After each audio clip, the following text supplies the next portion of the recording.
बिस्मिल्लाहिर्रहमानिर्रहीम। अस्सलाम वालेकुम।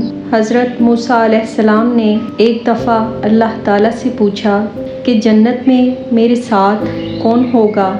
अल्लाह ताला ने इरशाद फरमाया कि आपके साथ फ़लाँ क़स्साब जन्नत में आपका साथी होगा।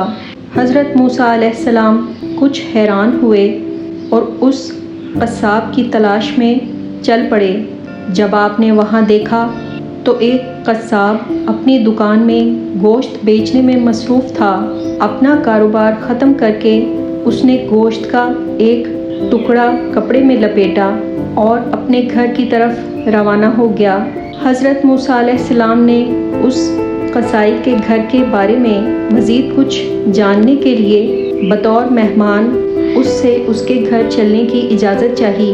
उस कसाई के घर पहुंचकर कसाई ने गोश्त को पकाया, फिर रोटी पकाकर उसके टुकड़े शोरबे में नरम किए और दूसरे कमरे में चला गया जहां एक नहायत कमज़ोर बुढ़िया पलंग पर लेटी हुई थी। कसाब ने बमुश्किल उसे सहारा देकर उठाया और एक एक लुक़मा उसके मुंह में देता रहा। जब उसने तमाम खाना उस बुढ़िया को खिला दिया तो उसने बुढ़िया का मुंह साफ़ किया।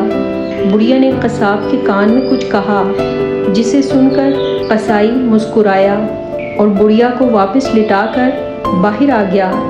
हज़रत मूसा अलैहिस्सलाम जो ये सब कुछ देख रहे थे, आप अलैहिस्सलाम ने कसाब से पूछा कि ये औरत कौन है और उसने तेरे कान में क्या कहा जिस पर तू मुस्कुरा दिया है। कसाब बोला, ए अजनबी, ये औरत मेरी माँ है। घर पर आने के बाद मैं सबसे पहले इसके काम करता हूँ। ये रोज़ खुश होकर मुझे दुआ देती है कि अल्लाह ताला तुझे जन्नत में हज़रत मूसा अलैहिस्सलाम के साथ रखे, जिस पर मैं मुस्कुरा देता हूँ कि भला मैं कहाँ और मूसा कलीमुल्लाह कहाँ।